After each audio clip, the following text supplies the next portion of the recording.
그러면 이제 하나님의 말씀을 읽도록 하겠습니다. 창세기 41장 9절에서 43절까지를 읽도록 하겠습니다. 다 같이 함께 읽겠습니다. 시작. 술 맡은 관원장이 바로에게 말하여 이르되 내가 오늘 내 죄를 기억하나이다. 바로께서 종들에게 노하사 나와 떡 굽는 관원장을 친히 대장의 집에 가두셨을 때에 나와 그가 하룻밤에 꿈을 꾼즉 각기 뜻이 있는 꿈이라. 그곳에 친히 대장의 종된 히브리 청년이 우리와 함께 있기로 우리가 그에게 말하매 그가 우리의 꿈을 풀되 그 꿈대로 각 사람에게 해석하더니 그 해석한 대로 되어 나는 복직되고 그는 매달렸나이다. 이에 바로가 사람을 보내어 요셉을 부르매 그들이 급히 그를 옥에서 내놓은지라. 요셉이 곧 그 수염을 깎고 그의 옷을 갈아입고 바로에게 들어가니 바로가 요셉에게 이르되 내가 한 꿈을 꾸었으나 그것을 해석하는 자가 없더니 들은즉 너는 꿈을 들으면 능히 푼다 하더라. 요셉이 바로에게 대답하여 이르되 내가 아니라 하나님께서 바로에게 편안한 대답을 하시리이다. 바로가 요셉에게 이르되 내가 꿈에 나일강 가에 서서 보니 살찌고 아름다운 7 암소가 나일강가에 올라와 갈밭에서 뜯어먹고 그 뒤에 또 약하고 심히 흉하고 파리한 7 암소가 올라오니 그같이 흉한 것들은 애굽 땅에서 내가 아직 보지 못한 것이라. 그 파리하고 흉한 소가 처음에 7 살찐 소를 먹었으나 먹은 듯하지 아니하고 여전히 흉하더라. 내가 곧 깨었다가 다시 꿈에 보니 한 줄기에 무성하고 충실한 7 이삭이 나오고 그 후에 또 가늘고 동풍에 마른 7 이삭이 나더니 그 가는 이삭이 좋은 7 이삭을 삼키더라. 내가 그 꿈을 점술가에게 말하였으나 그것을 내게 풀이해 주는 자가 없느니라. 요셉이 바로에게 아뢰되 바로의 꿈은 하나라. 하나님이 그가 하실 일을 바로에게 보이심이니이다. 7 좋은 암소는 7 해요. 7 좋은 이삭도 7 해니 그 꿈은 하나라. 그 위에 올라온 파리하고 흉한 7 소는 7년이요. 동풍에 말라 속이 빈 7 이삭도 7해 흉년이니 내가 바로에게 이르기를 하나님이 그가 하실 일을 바로에게 보이신다 함이 이것이라. 온 애굽 땅에 7해 큰 풍년이 있겠고 후에 7해 흉년이 들므로 애굽 땅에 있던 풍년을 다 잊어버리게 되고 이 땅이 그 기근으로 망하리니 후에 든 그 흉년이 너무 심함으로 이전 풍년을 이 땅에서 기억하지 못하게 되리이다. 바로께서 꿈을 2번 겹쳐 꾸신 것은 하나님이 이 일을 정하셨음이라. 하나님이 속히 행하시리니 이제 바로께서는 명철하고 지혜 있는 사람을 택하여 애굽 땅을 다스리게 하시고 바로께서는 또 이같이 행하사 나라 안에 감독관들을 두어 그 7해 풍년에 애굽 땅의 5분의 1을 거두되 그들로 장차 올 풍년의 모든 곡물을 거두고 그 곡물을 바로의 손에 돌려 양식을 위하여 각 성읍에 쌓아두게 하소서. 이와 같이 그 곡물을 이 땅에 저장하여 애굽 땅에 임할 7해 흉년에 대비하시면 땅이 이 흉년으로 말미암아 망하지 아니하리이다. 바로와 그의 모든 신하가 이 일을 좋게 여긴지라. 바로가 그의 신하들에게 이르되 이와 같이 하나님의 영에 감동된 사람을 우리가 어찌 찾을 수 있으려 하고 요셉에게 이르되 하나님이 이 모든 것을 내게 보이셨으니 너와 같이 명철하고 지혜 있는 자가 없도다. 너는 내 집을 다스리라. 내 백성이 다 내 명령에 복종하리니 내가 너보다 높은 것은 내 왕자뿐이니라. 바로가 또 요셉에게 이르되 내가 너를 애굽 온 땅의 총리가 되게 하노라 하고 자기의 인장 반지를 빼어 요셉의 손에 끼우고 그에게 세마포 옷을 입히고 금 사슬을 목에 걸고 자기에게 있는 버금 수레에 그를 태우매 무리가 그의 앞에서 소리 지르기를 엎드리라 하더라. 바로가 그에게 애굽 전국을 총리로 다스리게 하였더라. 아멘. 오늘은 창세기 성경 공부 10번째 시간입니다. 창세기 40장, 41장. 40장에도 꿈 얘기가 나오고 41장에서도 꿈 얘기가 나오니까 오늘의 주제는 꿈이 되겠죠? 두 관원장이 있었어요. 술 맡은 관원장, 똑 굽는 관원장. 한 사람이 다 할 수도 있을 것 같은데 일부러 이렇게 둘로 나눈 것 같아요. 이 두 사람이 죄를 지어서 감옥에 갇히게 되었어요. 그래서 요셉이 이제 이 두 사람을 수종하게 되는데 관원장들이 근심을 하고 있어요. 왜 근심하는가 봤더니 꿈을 꿨는데 이 꿈이 도대체 뭔지 해석이 안 되니까 요셉이 아니 두 사람 왜 그렇게 얼굴에 핏기가 돌지 않고 그렇게 근심 걱정이 많으냐. 내가 꿈을 꿨는데 도저히 이 꿈이 무슨 뜻인지 모르겠다. 해석은 하나님께 있지 아니합니까? 내게 말씀하십시오. 내가 꿈을 해석해 드리겠습니다. 그래서 꿈을 해석해 줬더니 술 맡은 관원장의 그 꿈은 좋은 해석이 나왔어요. 회복의 약속과 요셉의 간청. 그러니까 떡 굽는 관원장에게는 그런 간청을 안 하는데 술 맡은 관원장 당신은 회복됩니다. 전직을 회복할 테니까 나를 기억해 주십시오. 잊지 말아 주십시오. 근데 잊어버리죠. 떡 굽는 관원장의 꿈도 요셉이 해석을 하는데 심판을 선언합니다. 당신은 안 될 것 같습니다. 당신은 죽을 것 같습니다. 그 뒤로는 다른 말이 없어요. 아이고 나는 죽었다 통곡했다 그런 말도 없고. 그런데 바로의 생일날 일어날 일을 해석을 해줬어요. 그리고 그 일이 정말로 성취가 되었고 술 맡은 관원장은 복직이 되었는데 잊어버립니다. 그리고 떡 맡은 관원장은 정말 나무에 매달아서 죽임을 당하고 꿈에 나온 대로 새들이 와서 그 시체를 쪼아 먹었어요. 끔찍한 일이죠. 요셉이 감옥에서 2년 동안 또 있을 때에 바로가 또 꿈을 꿉니다. 두 가지 꿈을 꿔요. 7 암소꿈, 7 이삭꿈. 그래서 야 빨리빨리 술객들을 불러 모아라. 우리나라 같으면은 국가 무당이 있었나 봐요. 예. 그러니까 제사장들이죠. 애굽에도 제사장들이 있었어요. 그런데 이 제사장들이 우리 도저히 이것은 우리가 못 풀겠다. 이건 암호책이 있었어요. 꿈 해몽 암호책이 있었어요. 그런데 아무리 그걸 가지고 이러쿵저러쿵 서로 토의를 해도 답이 안 나와. 답이 안 나온 것은 아닌 걸로 나는 추측을 합니다. 답을 내놓으려고 하다 보니까 답이 좀 무서워. 이걸 만약에 바로에게 얘기했다가는 내 목이 날아갈 것 같아. 그래서 우리 모르겠습니다. 그랬을 것 같은 느낌이 살짝 들죠? 나만 그런가? 그때 술 맡은 간원장이 아차 내가 옛날에 2년 전에 그 요셉이라고 하는 청년이 내 꿈을 그렇게 해몽해 주었는데 그대로 됐지 않느냐. 요셉에게 물어보면 되겠다. 그러면서 바로 왕에게 가서 얘기를 합니다. 요셉이라는 사람이 있으니까 우리가 불러옵시다. 이게 시위대장에 관할하는 감옥에서 일하고 있습니다. 그래 빨리 데리고 와라.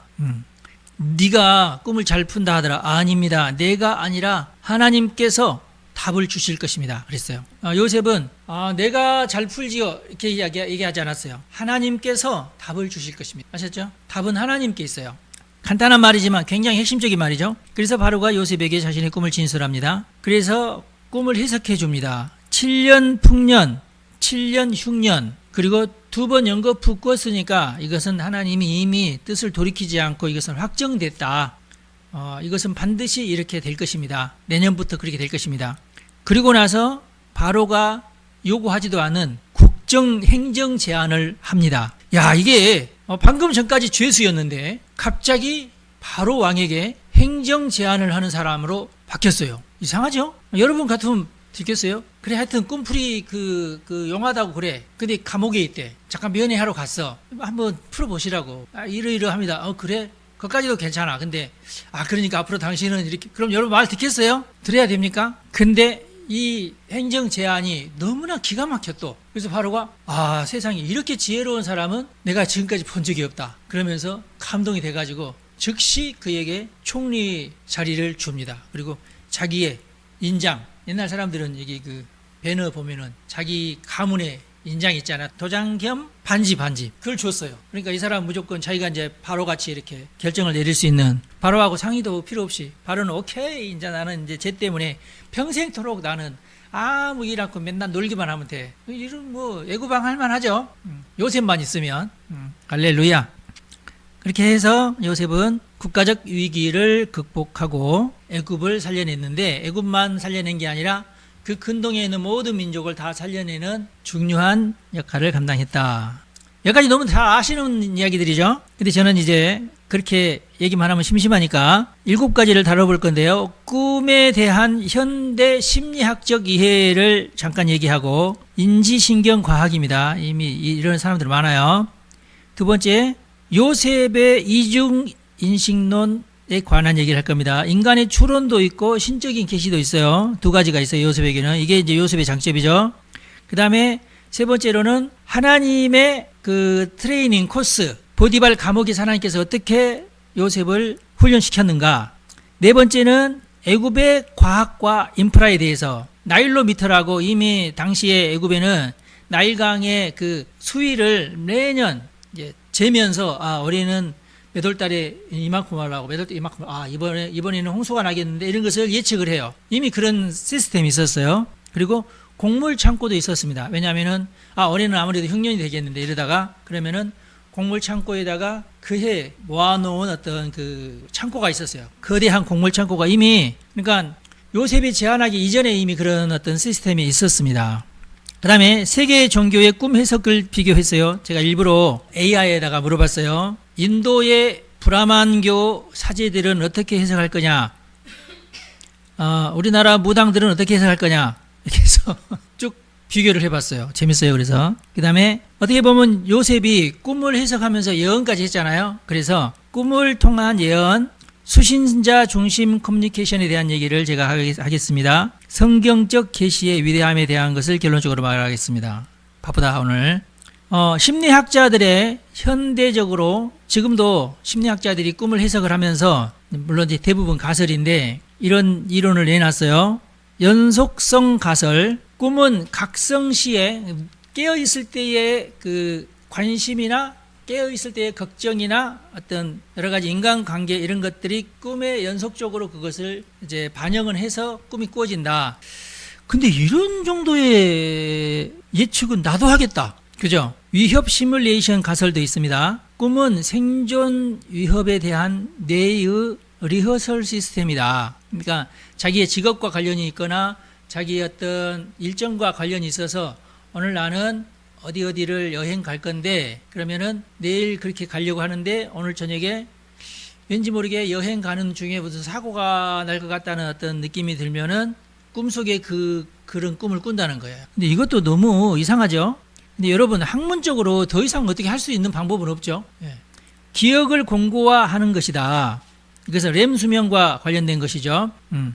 렘 수면은 뭐냐면 우리의 뇌가 그날 하루 동안 경험한 모든 어떤 일정들을 머릿속에서 컴퓨터를 빨리 돌리면서 이것은 저장할 건지 저장하지 않고 버릴 건지에 대해서 결정을 해서 어떤 것은 저장하고 어떤 것은 버린다 그 말이에요. 여러분들 한 3일 전에 여러분들이 무슨 일을 했는지 처음부터 끝까지 다 기억나요? 안 납니다. 왜 안 납니까? 이렇게 자면서 필요 없고 이런 것들은 다 버려요. 그런 기억들은. 그리고 꼭 필요한 기억만 쌓아놔요.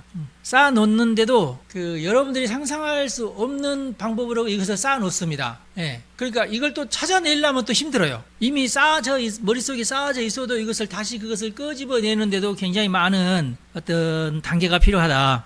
근데 이건 이제 과학적인 거고, 예측 처리, 뇌는 미래를 시뮬레이션하는 예측 기계가 뇌 속에 들어있다. 그런다고 해요. 내가 볼 때는 이것은 과학적인 영역은 아닌 것 같아요. 하여튼. 그리고 감정을 조절하는 것이다. 꿈은 감정을 조절하는 것이다. 부정적 감정을 처리하는 야간 치료 행위다. 이렇게 얘기하는 학자들도 있습니다. 그러니까 한결같이 현대 심리학은 꿈의 형식이나 꿈의 원인 이런 것을 설명을 하긴 해요. 이런 식으로. 그러나 그 내용의 진실성을 설명하지는 못합니다. 진실성만큼은 어느 누구도 그것을 이건 딱 꼭 반드시 이런다 이렇게 말을 못해요. 자, 두 관원장의 꿈을 한번 대조 분석해 보겠습니다. 술 맡은 관원장은 좋은 꿈을 꾸었고, 떡 굽는 관원장은 좋지 않는 꿈을 꾸었죠. 왜 이 술 맡은 관원장의 꿈이 안정적이고 좋은 꿈이냐? 꿈을 굳이 해석을 하자면 자신의 직업적 절차 기억을 잘 꿈에서도 활성화시키고 있어요. 평상시 하던 그대로의 행동을 지금 하고 있어요. 바로에게. 그리고 긍정적 감각을 재구성하고 있습니다. 그리고 꿈속의 자아가 능동적 행위자예요. 꿈속에서 여러분들이 능동적 행위자냐, 방관자냐 수동적 행위자냐에 따라서 그 꿈의 질이 좀 달라진다고 그래요. 예. 현대 심리학적 이해입니다. 여러분들이 꿈속에 헐레벌떡 막 가고 싶은 대로 막 달려갔다. 이건 굉장히 능동적인 행위를 한 거예요. 그런데 꿈속에서 나는 가만히 있는데 막 다른 사람들이 막 이리 갔다 저리 갔다 하는 것을 봤다. 그래서 그냥 방관자예요. 그런데 꿈속에 누가 나를 끌고 막 이리 가고 저리 가고 나는 그 사람한테 막 끌려다녔다. 이것은 수동적 행위자가 되는 거예요. 제일 좋은 꿈은 뭐냐? 심리적으로 능동적 행위자가 되면은 제일 좋은 꿈이다. 여러분 어제 저녁에 꿈 다 기억 안 나시죠? 기억이 안 난다는 것은 뭐냐면은 개꿈이다라는 표시입니다. 아셨죠? 개꿈은 그냥 잊어버리세요. 필요 없으니까 잊어버리는 겁니다. 네. 근데 그게 반복이 됐다. 그러면은 유의미한 꿈이 돼요. 적어도 바로왕처럼 2번 연거푸 비슷한 꿈을 꿔야 돼요. 그러면은 그것은 유의미한 꿈이 되는 겁니다. 평생 그런 꿈을 꾸면 좋습니다. 하여튼.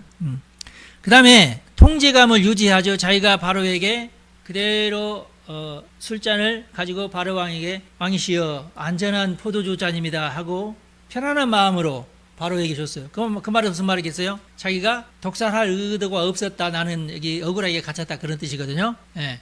이 두 사람이 왜 감옥에 갇혔겠어요? 누군가 고소고발이 있었겠죠. 누구냐? 누군지는 모르겠는데 하여튼 간에 바로왕에게 음식물을 갖다 주는 사람인데 그러면은 몇 시부터 몇 시까지는 술 맡은 간원장과 떡 굽는 간원장밖에는 없는데 일단 둘 다 일단 감옥에 집어넣어 한 거예요. 그래서 둘 중에 한 놈이야. 누구냐 했을 때에 술 맡은 관원장의 꿈은 긍정적인 꿈입니다.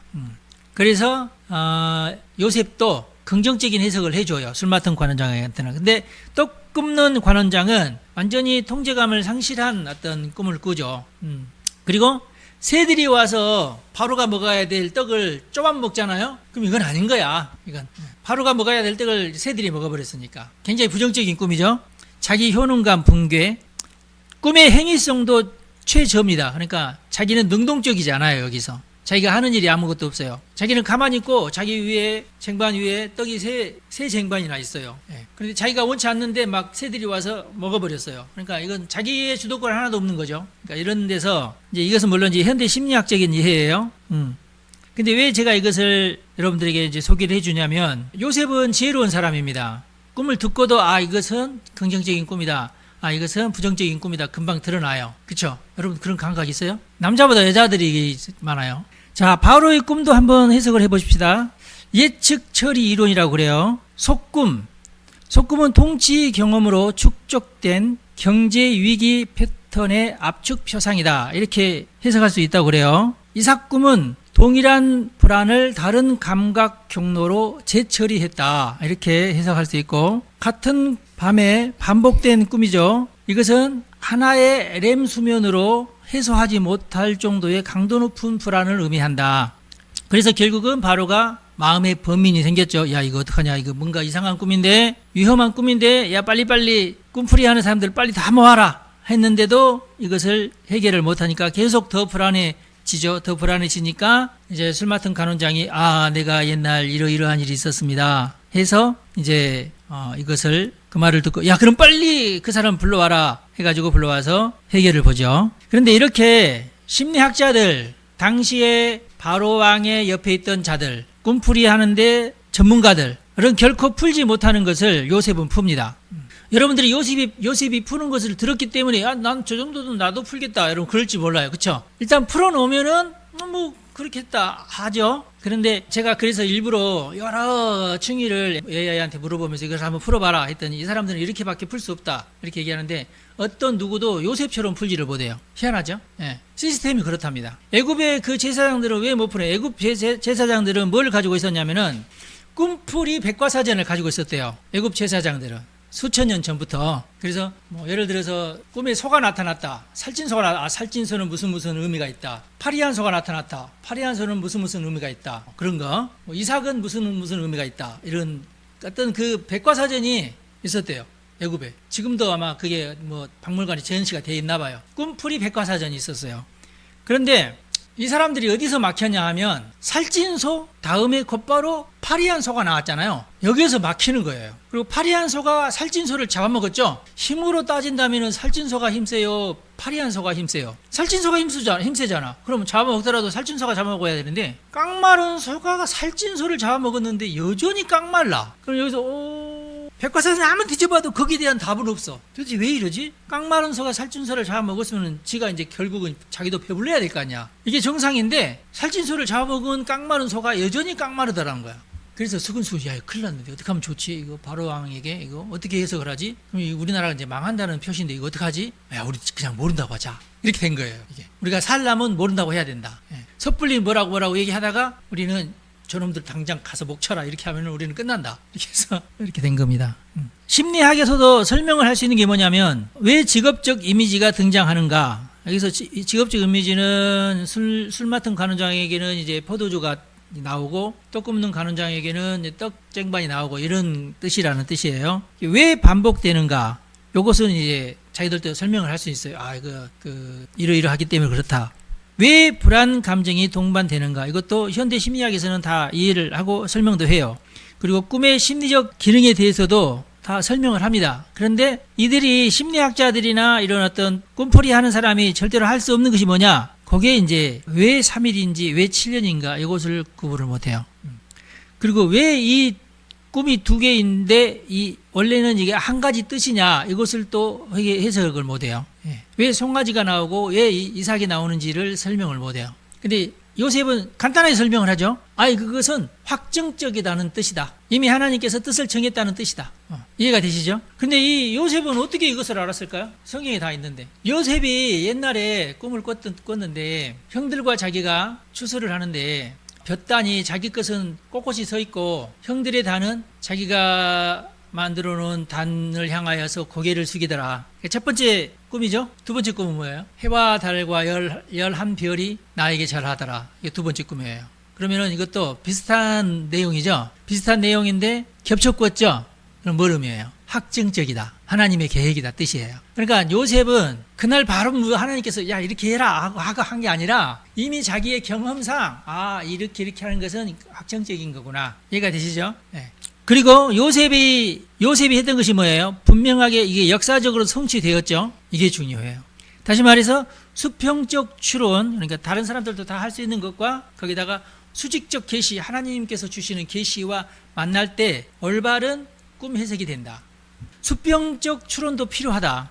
수평적 추론이 왜 필요한지, 어떻게 요셉은 그것을 이용했는지 좀 이따 말씀드릴게요. 그 다음에 요셉이 밝힌 그 핵심적인 신학은 뭐냐면, 해석은 하나님께 있습니다. 해석들은 하나님께 속해 있지 않습니까? 하나님께서 해석을 해 주실 겁니다. 그래서 담대한 거예요. 애굽 술사들은 왜 담대하지 못했어요? 분명히 이것은 길조가 아니라 흉조죠. 꿈 자체가 흉조예요. 근데 흉조라고 말을 못해요. 왜 못해요? 자기들이 목이 날아갈까 봐 말을 못해요. 누가 해석하기 때문에? 자기가 해석하기 때문에. 근데 요셉은 왜 당당해요? 하나님이 해석해 주기 때문에.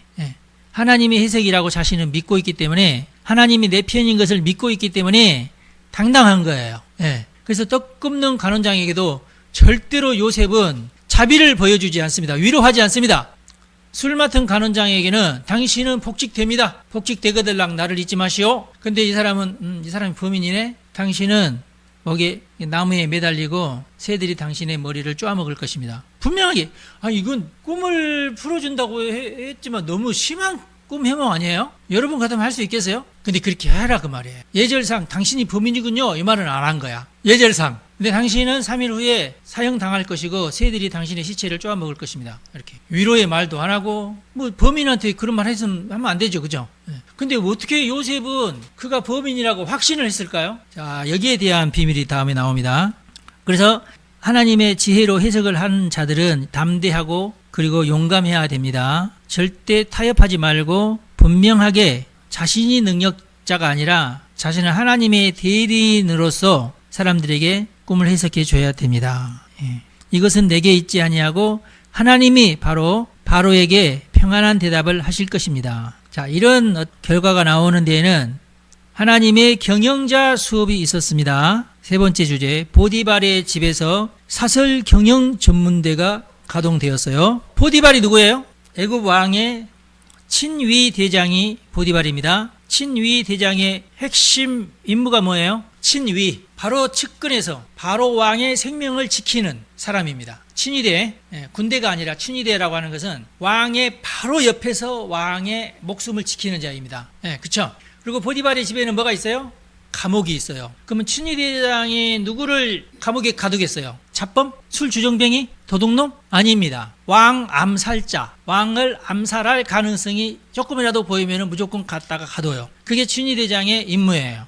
그러면 결국은 보디발의 임무가 뭐예요? 정치범을 미리 색출을 해서 이 사람을 신문하고 이 사람이 정말 그럴 마음이 없었더라도 샅샅이 조사하는 동안은 감옥에 집어넣어놓고 있고, 이해가 되시죠? 그래서 보디발이 자신의 임무를 제일 잘 관장하기 위해서 자기 집에다가 아예, 그러니까 왕궁이 여기 있고 친위대장의 집은 여기 있는데 가까이 있어야 되니까, 그리고 그 자기 집에다가 아예 그냥 감옥을 만들어 놓고 자기 업무를 봤어요. 근데 자기는 지금 자기 집도 관리를 해야 되고 또 감옥도 관리를 해야 되는데, 감옥의 관리는 따로 두고, 관리를 따로 두고 자기는 집을 관리를 하다가 마침 요셉을 만나가지고, 요셉이 하는 거 보니까 너무너무 똑똑해. 집안의 일은 요셉에게 다 맡겼어요. 그러면 친위대장, 그리고 우리나라로 치면은 국정원장?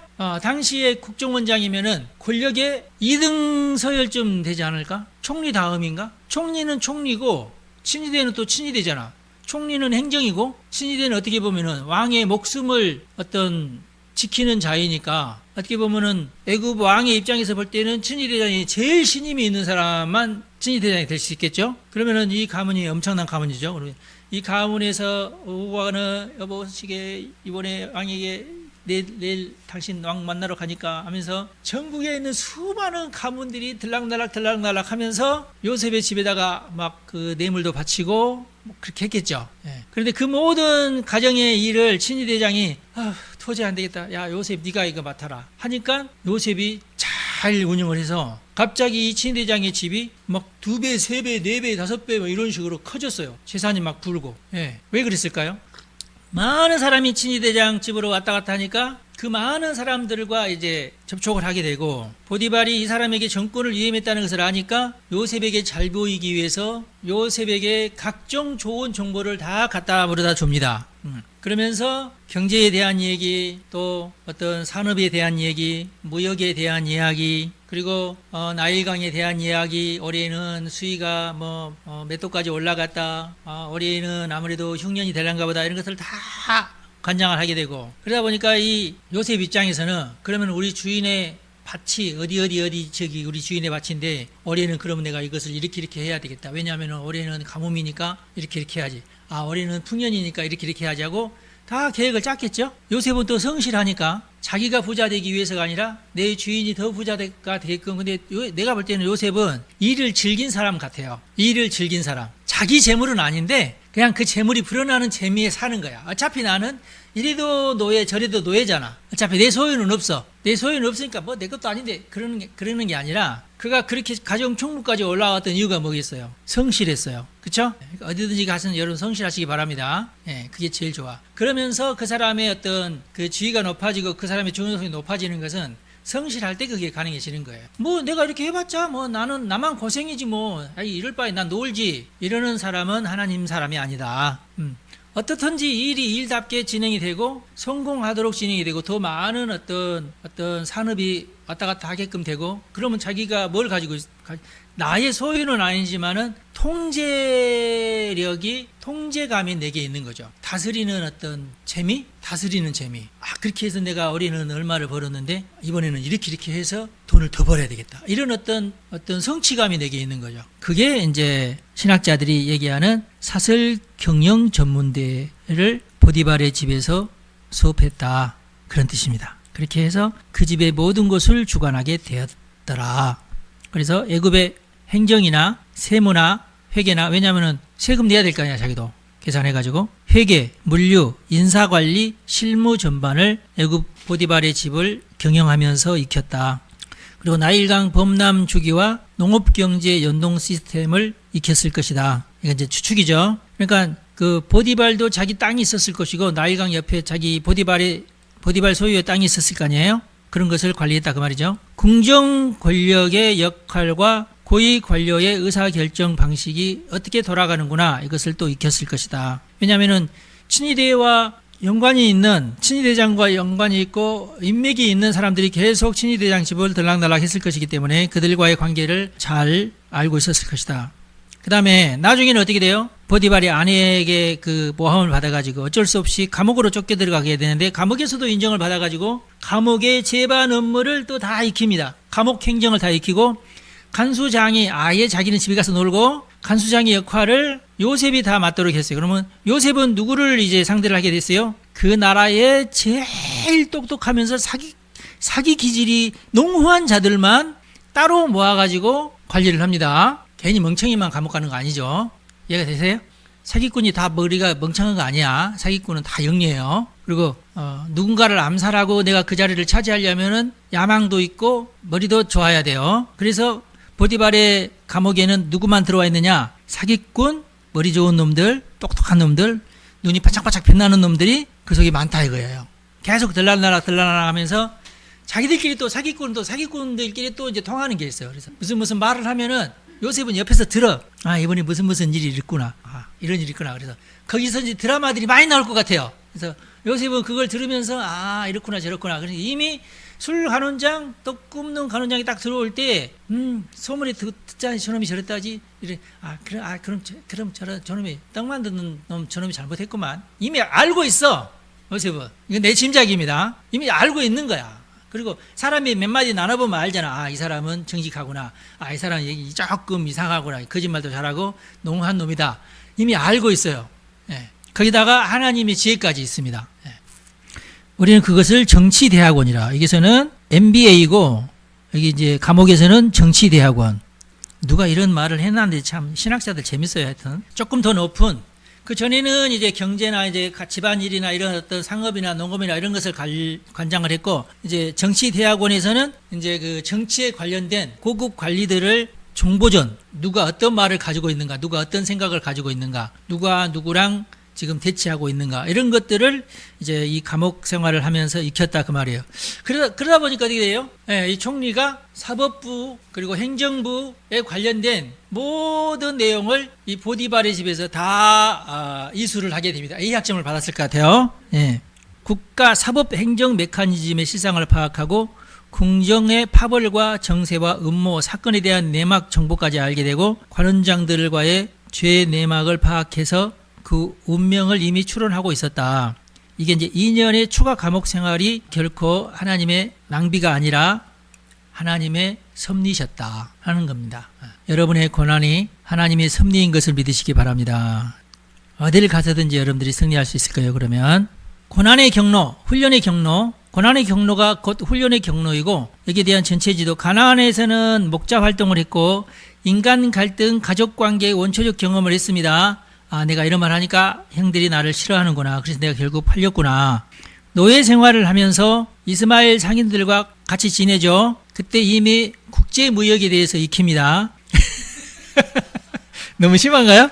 아, 무역상들이 이런 식으로 외국과 무역을 하는구나. 무슨 물건을 이렇게 팔고, 그렇게 하면서 결국 이 이스마엘 사람들이 보디발에게 이제 그 요셉을 팔아먹잖아요. 근데 요셉을 팔아먹을 때 뭐라 하겠어요? 아, 이 얘는 이렇게 똑똑하는데 값에 우리가 팔면 절대로 안 되고, 얘 정도면은 우리가 보디발이라고 하는 사람한테 아주 좋은 가격으로 팔 수 있겠다 하면서 팔아먹었겠죠? 네. 그때 이미 요셉은 이스마엘 상인들을 통해서 무역을 익히게 됩니다. 이 무역을, 이스마엘 상인들을 통해서 익힌 무역을 가지고 자기 형들을 이제 그 주물럭 하는 거야, 나중에. 아셨죠? 얼마나 기가 막히게 형들을 그냥 들었다 놨다 하면서 가진 수를 가지고 그 형들을 막 이렇게 그 다람쥐 쳇바퀴 돌듯이 가서 이놈은 여기 가서 막 돌게 하고, 이놈은 여기서 막 돌게 하고 뭐 그런 짓을 하잖아요? 그러니까 이 요셉이 이게 보통 얘기가 아니에요, 하여튼. 벌써 이스마엘 상인들을 통해서 그 모든 국제 무역이나 언어나 문화나 이런 협상하는 방법 이런 것을 다 배웠을 것이다. 보디발의 집에서는 애굽의 행정과 경제, 궁정, 정치, 실무 절반을 익히고, 감옥에서는 궁정 내막 정보나 인내하고 절망하고 기다림의 영성까지 여기다 집어넣구만요. 이 사람이. 그래서 그가 바로 앞에서 섰을 때는 이미 모든 준비를 다 마치고 30세에 총리로 임명이 되는 것입니다. 하나님은 기적이 아니라 경험과 고난으로 지도자를 준비시키십니다. 맞죠? 나일로미터라는 제도가 있었다고 그래요. 고대 홍수 예측 국가 시스템이라고 그럽니다. 이미 BC 3000년 전부터 이게 있었고 중왕국 시대에는 정형화가 되어 있었고 요셉 시대에도 이미 수백 년 전부터 이런 시스템이 가동이 되었었대요. 그래서 수위를 측정해서 풍흉을 예측을 하고 세율을 결정을 올해는 이만한 곡물이 아마 남게 되는데 그러면은 몇 퍼센트를 우리가 비축합시다. 이런 어떤 결정을 관리들이 했다 그 말이에요.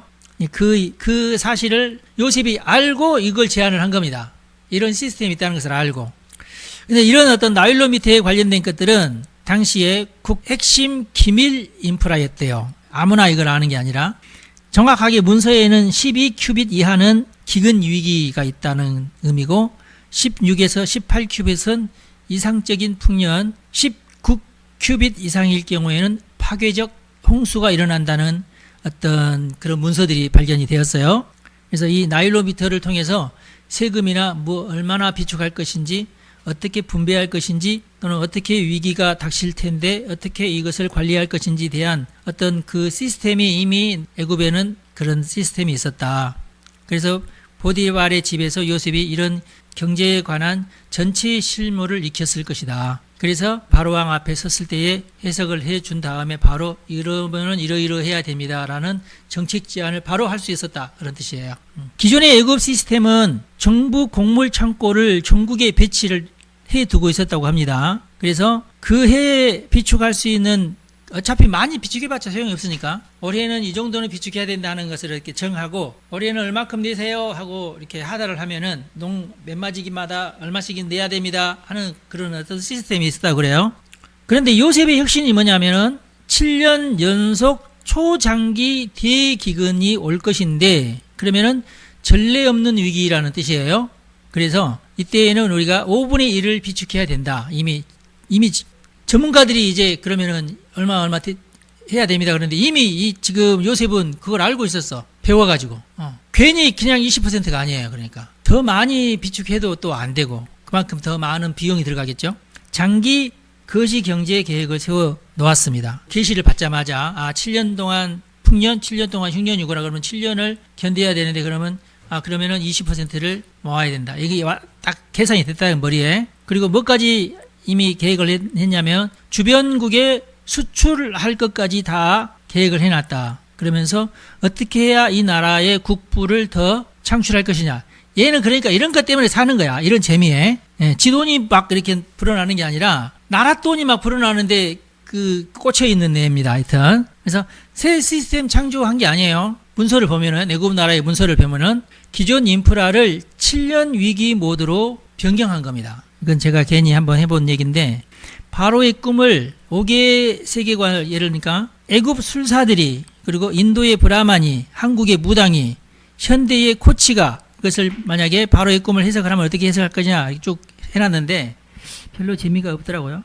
핵심적인 이론이 뭐냐면 놀라운 건데 이것은 그러니까 애굽 술사들도 꿈을 해석하는 그 방법이 있고 브라만들도 문헌에 보면은 꿈을 해석하는 체계가 다 있어요.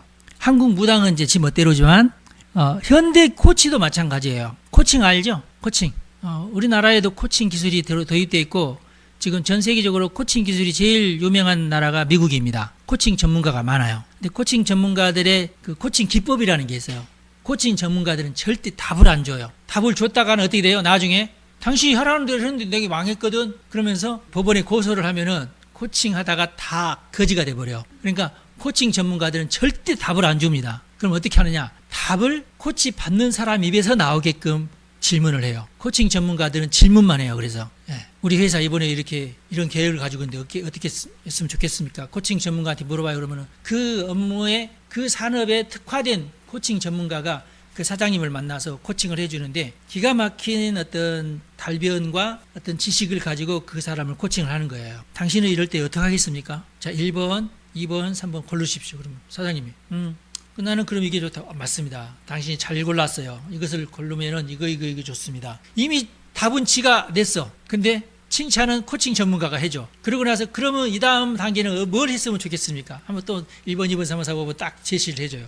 이게 코칭이에요, 여러분.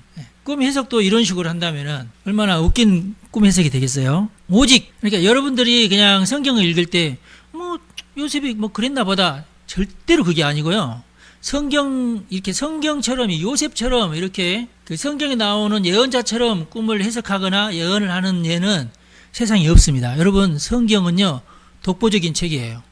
굉장히 이게 전문적인 책입니다. 예언에 있어서는 어떻게 보면 탑 클래스에 해당되는데 그 이유가 뭐냐?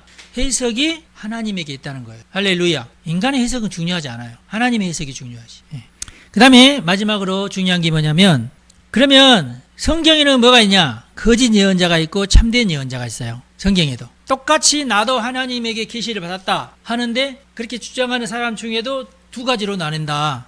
거짓 예언자가 있고 참된 예언자가 있다. 그러면 거짓 예언자는 누구냐? 하나님의 감동보다도 자신의 위신과 자신의 유익을 먼저 생각하는 예언자. 이 사람은 거짓 예언자입니다. 성경에도 나와 있죠. 왕 열왕기상 22장에 보면은 아합이 전쟁을 하러 갈 때에 예언자들을 불러 모읍니다. 400명이나 불러 모아요. 어떻게 할까? 이 거짓 예언자 400명이 올라가십시오. 당신이 이길 것입니다. 그러자 유다의 왕이 올라가가지고, 이상한데 400명이 똑같은 말을 하지? 다른 사람 없습니까? 그 미가야라고 있는데, 걔는 항상 나에게 좀 안 좋은 예언만 하는 놈이라 난 싫다고. 그러지 마세요. 그래도 한번 불러봅시다. 어쩔 수 없이 그러면, 미가야 불러와라. 미가야가 와가지고, 맞다고, 400명이 얘기한 것처럼 올라가시라고. 그때 아합이 그럽니다. 야, 거짓말 하지 마. 똑바로 말 안 해? 네 하고 싶은 말 해, 임마. 그러니까, 그때서 이제, 하나님이 400명의 그 눈을 멀게 하신다고 내가 그렇게 알고 있습니다. 이 자식 인제사 진실을 얘기하는구나. 그러니까 분명히 얘기 나와 있어요. 400명의 거짓 예언자들은 눈이 멀어가지고 아합에게 좋은 쪽으로, 아합이 듣기 좋은 쪽으로 예언을 한다고. 그 예언의 수신자의 마음에 맞도록, 입맛에 맞도록 그 사람의 기분을 높여주기 위해서 하는 예언은 거짓 예언자다. 아셨죠? 예언 받으러 갈 때에 여러분들한테 좀 좋지 않은 말 하면 가짜다고 그러지 마시고, 근데 좋지 않는 예언을 하면은 좋아하는 사람 한 명도 없겠지. 하지만 하나님 앞에서는 그런 자들은 저주를 받을 자들이다. 수신자의 욕망에 맞춘 메시지는 진짜 예언이 아니다. 참된 예언은 수신자의 필요에 의해서 출발하지만 불편한 진실도 포함해서 예언하는 것이 참된 예언자다. 그래서 꼭 필요 없는데도 불편한 진실을 꼭 포함해야 되느냐? 그건 아니고 반드시 포함돼야 될 내용이 좀 불편한 내용이다. 그러면은 반드시 그것도 얘기해 줘야 된다. 그래서 참된 예언자는 자신을 투명하게 비웁니다. 이 해석은 나에게 있지 않고 하나님에게 있습니다. 이것이 가장 중요한 원칙이고 수신자의 필요에 의해서 해석을 재구성하지 않습니다. 아셨죠?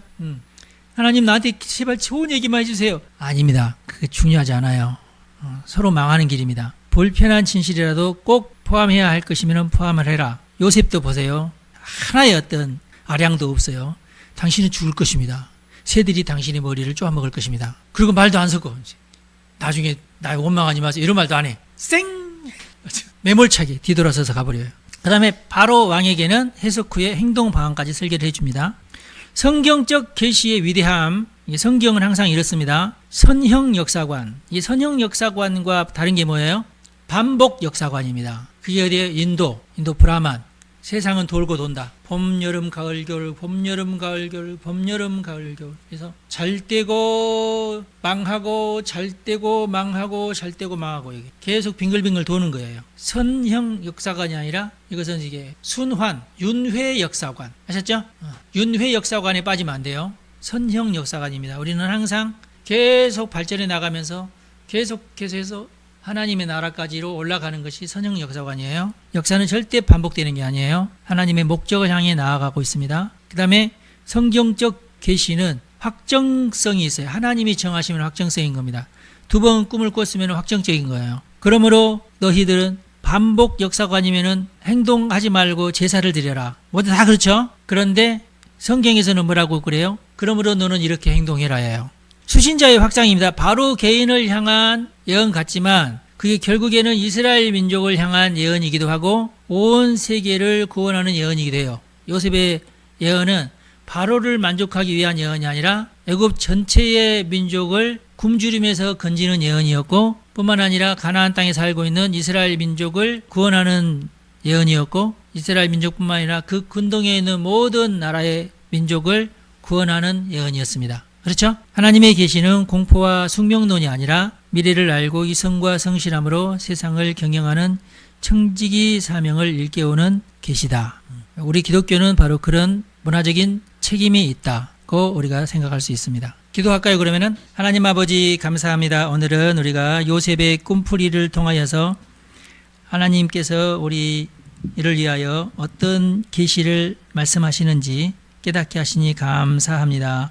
우리 성도들을 축복하오니 항상 하나님과 동행할 수 있도록 도와주시고, 하나님의 말씀이 어떻게 나에게 임하는지, 나는 거기에 대해서 어떻게 순종하면서 내가 해야 할 일을 감당하는지를 잘 깨닫게 도와주옵소서. 우리 성도들을 축복합니다. 항상 하나님의 말씀에, 하나님의 계시에, 하나님의 예언에 민감한 성도들이 되어서 하나님께서도 기뻐하시고 나도 즐겁고 만족한 신앙생활을 이어갈 수 있도록 은총을 베풀어 주옵소서. 우리 주님 예수님의 이름으로 기도합니다. 아멘. 여러분 축복합니다.